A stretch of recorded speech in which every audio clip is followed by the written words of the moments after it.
Individuality and total separation of parts is the ultimate paradox. The greatest individual is God, and thus represents the greatest possible form of freedom. Freedom absolute, since in this absolutist state, nothing else can give or take away this freedom. It is only when division occurs, to be away from individuation, that eventually the greatest form of enslavement can happen. The more divisions that occur in a system, the weaker that system becomes until it collapses. Division, which is to have two visions, is to legitimately and definitively see oneself in a paradoxical situation, where both good and evil are on equal terms, to know both good and evil as stated biblically. It is to be equally free and enslaved at exactly the same time. The best and the worst coexist in the same moment. It is the crux or crossing point towards the species moving further in one direction or its opposite. More freedom or more tyranny and oppression. Hence, if one has properly discerned the symbol, perfect vision is the ability to visualize both perspectives in an equal frame and thus make a choice. It is not an error to realize that those who are more individualistic gear themselves towards conditions of freedom, even at the risk of their own personal safety. It is the representation of strength, since there may be no one to rely on for support, guidance, or answers to life's problems and difficulties.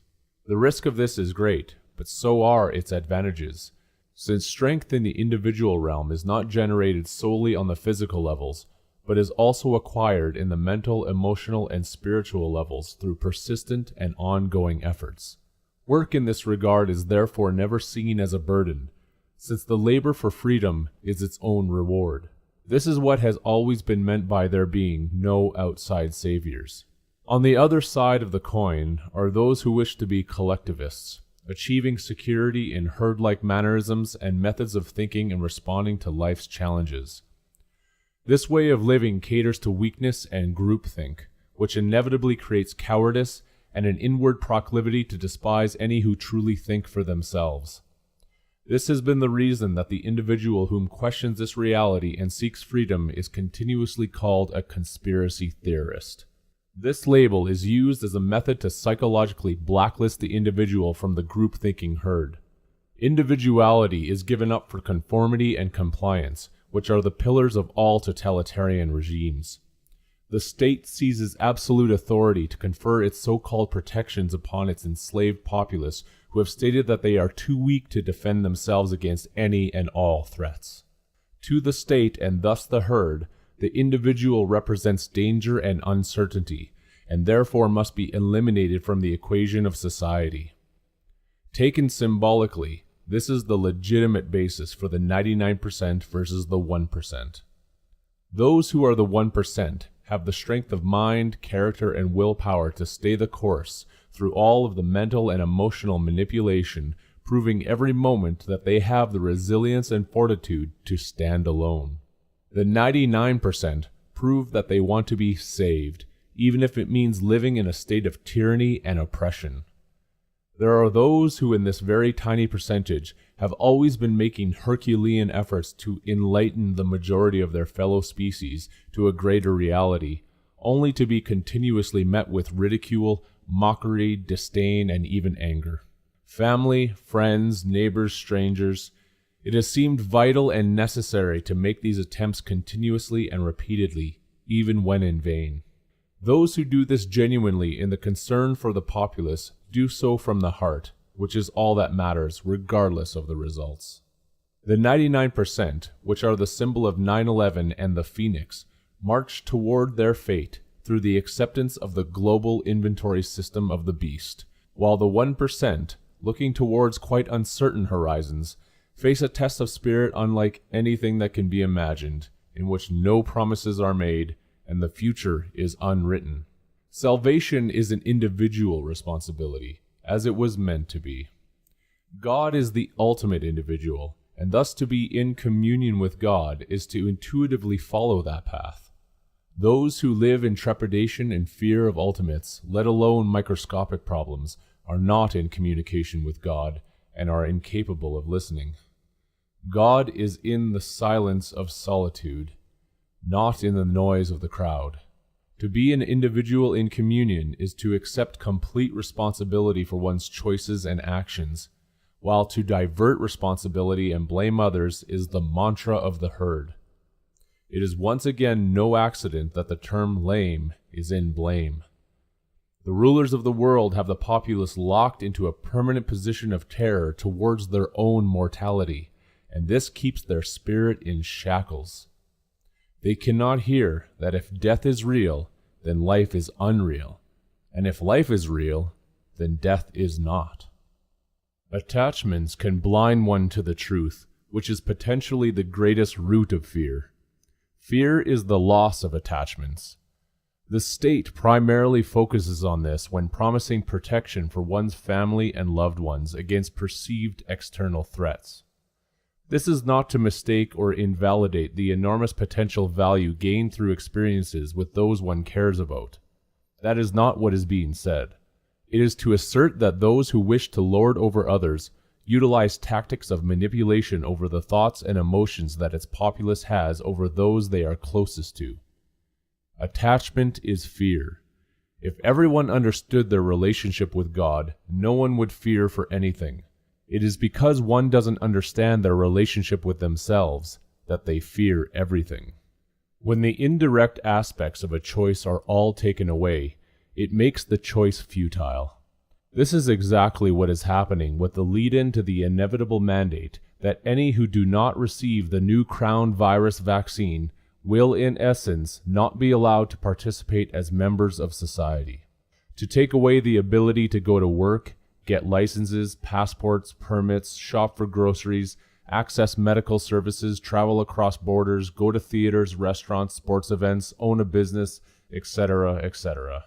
To take all public access away from the individual for refusing to inject the worldwide mRNA inoculation is by default not a choice at all.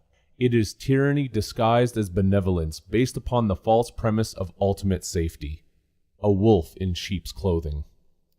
Despite this fact, even many of those who recognize that this totalitarian health measure is completely wrong and goes against every natural principle of freedom and individuality will eventually succumb to its pressures because they will believe there is no other option because they will not be able to survive without the current system in place. To completely and utterly refuse to be compliant is to truly be left out in the cold. Since the beginning of this so-called pandemic, there have been many that have pointed to the term COVID as being an acronym for Certificate of Vaccine ID. Of course, as with everything that points to establishment objectives, this was rejected and called another crazy conspiracy theory. Yet, the months have rolled on, and the validity of the acronym is proving to be quite accurate, because there has for many years been a devilish objective to see everyone take a vaccine. There is a driven, punishing insistence on vaccinating the entire human populace. The question to ask is, why is there such an insistence, all under the guise of saving lives? If one thinks on it, there are many things that are taking far more lives every day. Starvation is one potent example. If one is to believe the UN statistics, around 25,000 people die from hunger every single day. And yet the governments and authoritarian establishment are never truly interested in injecting those lives with the food that they need to survive. That's 25,000 lives that could be saved every single day simply by inoculating them with the necessary nutrition. No major scientific discoveries or approvals need to take place to make this happen. Simply provide the food that is needed. This is also not just part of any pandemic. This has been going on every day for decades without any end in sight. Obviously, 25,000 lives a day is not enough for the authorities to sound the alarms. Perhaps it's because those lives count for nothing in the eyes of the governments and major corporations. Perhaps the cost of saving all of those lives is just a little too much. Let us also not forget how many lives get sent off to wars to die while supposedly fighting for freedom. A freedom which doesn't exist under the same regime that sent those same people to war, regardless of who the victor was. The word vaccine is rooted in the Latin vacca, which means cow. This social group of animals is a perfect representation of collective animal behavior. The call for the human populace to all be vaccinated and reach herd immunity is tied into this groupthink paradigm. To be in the collective is to be a cow in the herd, a cow herd. Thus, vaccinations can truly spell out for us the herding of the nations. Done on a global scale, this is something that is of biblical proportions. The problem with this is inherent in its very presentation. There are, never have been, or ever will be silver bullet solutions to anything in life. To present a vaccine, a product of pharmaceutical corporations, as the be-all, end-all solution to a problem of virology, with the eventual condition that one needs to inject said product into their bodies to continue their presence in public society, is by its very notion and definition complete authoritarianism. Individual health has never been a collective ruling, and the moment it is made into one, every natural freedom is completely lost, since all freedom stems from health and all of its individual multidimensional qualities: physical, mental, emotional, spiritual. If everyone is told what to put into their bodies, the oppressors will not stop there. Everyone will be told what to think, what to feel, and what to believe. All of these will be formed into laws, with the non-compliant being eradicated. Some of these statutes are already in place, as anyone can see. Perhaps the histories and implications of such things as the Inquisition or the assimilation of the First Nations into residential schools has not really been comprehended.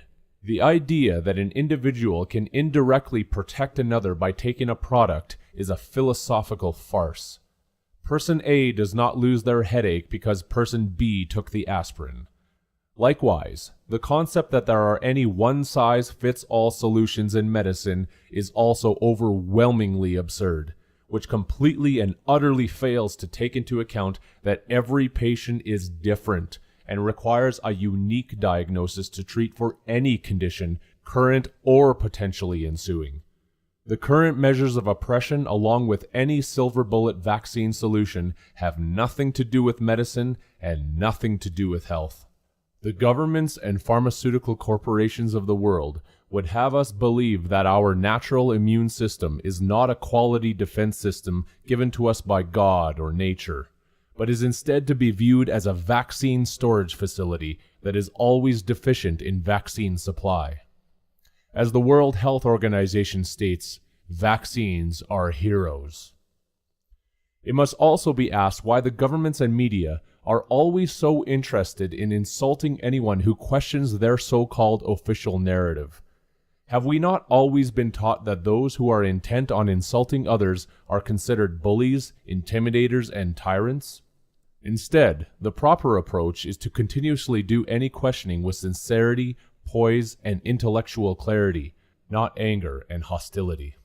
The establishment loves to point out anger-driven responses as proof that the questioner is an unintelligent conspiracy quack, incapable of controlling even their own emotional state, especially when anger-driven reactions also lead to physical violence. High levels of intelligence, especially when from the heart, is the way to drive the darkness out.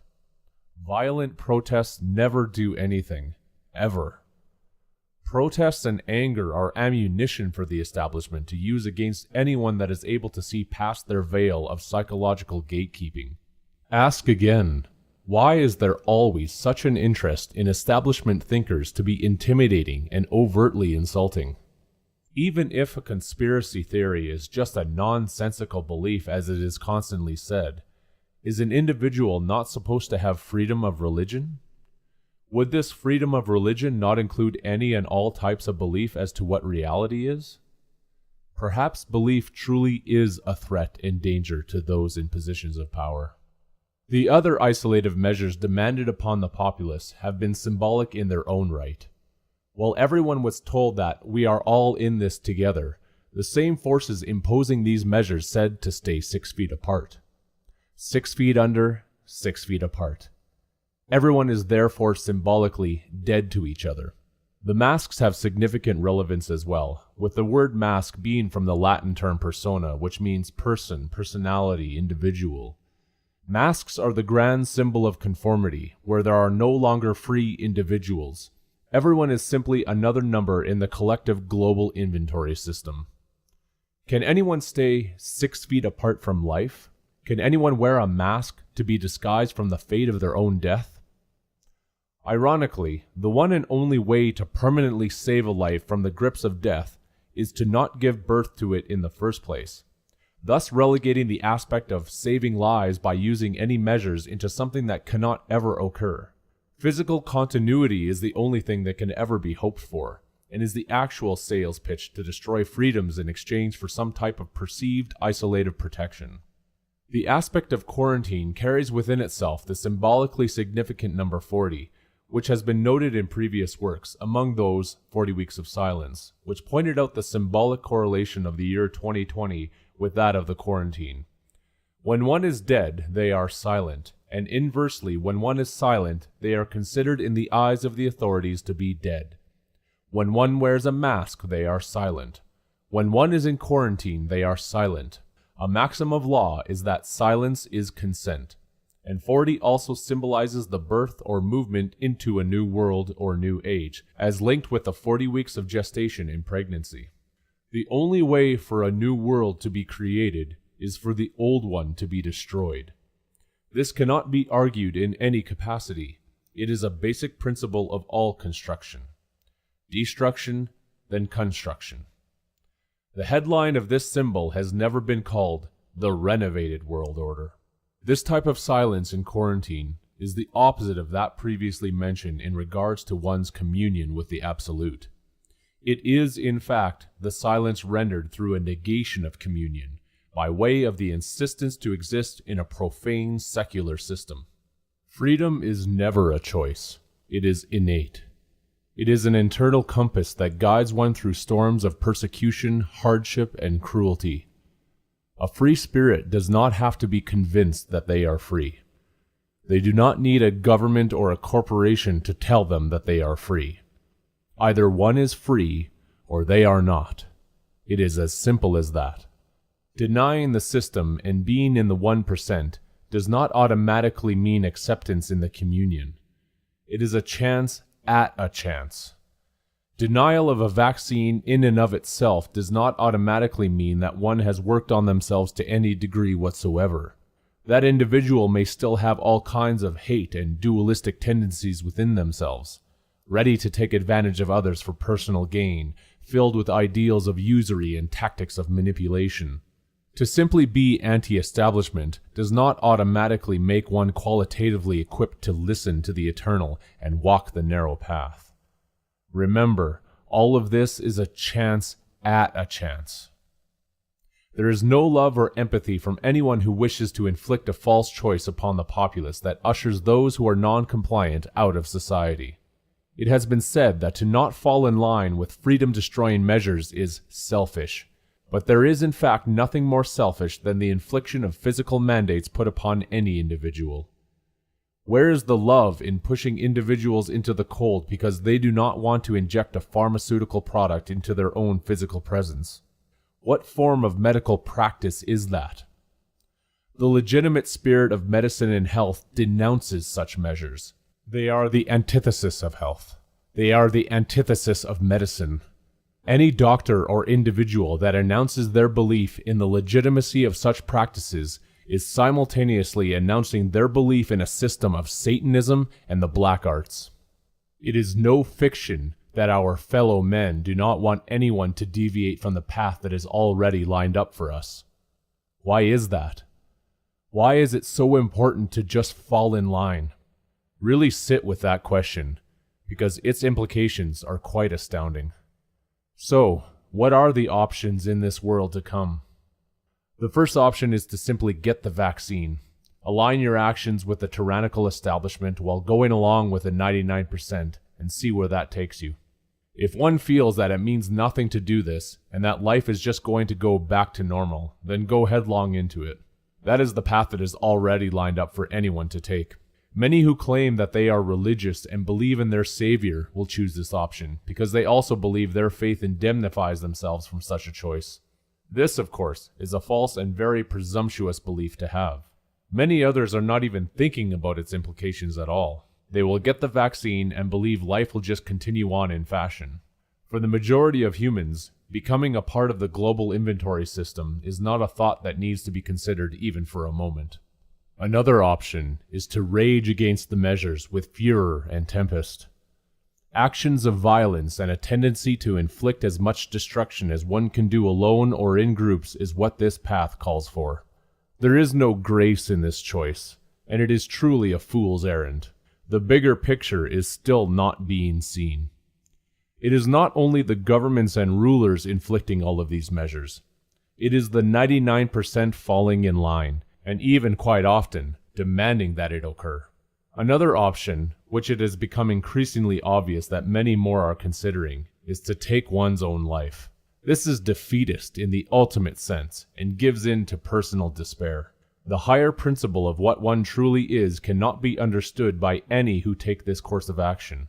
As with every bodily death, the individual does not die. Only the vehicle which the individual finds themselves in during this particular life experience. Despair caters to weakness, and weakness caters to this totalitarian system.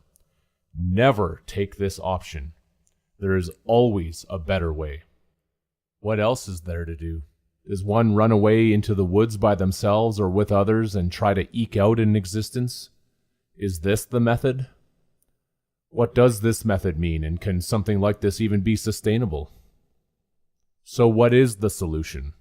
What can the 1% or even 0.1% actually do? It's a big question, which will require a tremendous amount of effort to resolve.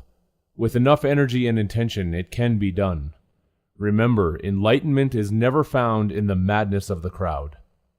When enough pressure is put on any system, including the individual, that pressure can either be released or something else can happen with it. The pressure reaches its apex, which can then be turned inward, and it becomes atomic. The great paradox is resolved, where the indivisible becomes divisible into everything. God is in man, and man is in God. A thought at this point to be pondered is, what does evolution actually look like? Would it not be the most difficult process imaginable? If we are moving towards God, does God act like one of the crowd, or is God the ultimate example of walking in solitude? To stand alone is to not be with God, but to evolve further towards doing as God does. To be good is not a choice. Just like freedom, it is either inherent or it is not. Definitions, examples, or demonstrations are not needed to know and recognize this quality. So, to participate or not participate in an evil system is no choice at all. It still remains choiceless because to participate does not align with anything inside of oneself, but to know this is to be tested. The test of personal evolution is not designed to be some easy task where evil is not involved. How could it be? Would spiritual evolution just be some utopia where the boundaries are never pushed and nothing is ever known? One receives a check mark or is crossed out because of what is intrinsic to them. What is there to rage about against this? Societal pressure and influence are often incorrect guides, and these are often more of life's tests in our individual journeys to see what these experiences can pull out of us. Do we blame pressure and influence for making all of our decisions? Or is evolution perhaps about testing whether or not one can rise above these boundaries? The boundaries and pressures that weigh down one's heart because it is not in alignment with that basic principle which one knows to be correct. To truly know this is to understand that in freedom, everyone's path will be different. It is for this reason that no one can tell anyone in a concrete way what to do with their lives or what choices they should make, not on either side of the fence. To do this would be to create another organizational authority, which would in time eventually lead to the same oppressive construct that we see before us today. That is not freedom. Freedom is never being told what to do, good or bad. This is often very difficult to comprehend, since the line between freedom and enslavement is paper thin. The individual that is truly free does not require permission to create a better world. The individual that is truly free recognizes when there is a constant and consistent pattern of fear and tactics of mental manipulation used by governments, self-appointed authorities, and even their fellow man. The truly free individual also recognizes that there is no changing this pattern, just as it would be impossible to pull darkness from the night. Energy and intention is instead focused upon creating a better world away from the manipulators and those who lust for death and war. A better world is created by the free individual, and there may happen to be other free individuals whose actions align with the principles of freedom. When pushed against the wall and left with no choice, these free individuals may send back everything that was ever tied to the governmental authorities, such as licenses, birth certificates, tax records, etc. As it was once said, "Render to Caesar the things that are Caesar's, and to God the things that are God's." When the last doors of the public are closed upon the free individual, there will be no reason to hold on to that which is Caesar's. They are asking for it all back because it is theirs, and it is given back. The free individual is not silently compliant. The free individual is free to create a better world with others that are free. The free individual is free to return to the source of everything. The free individual is free.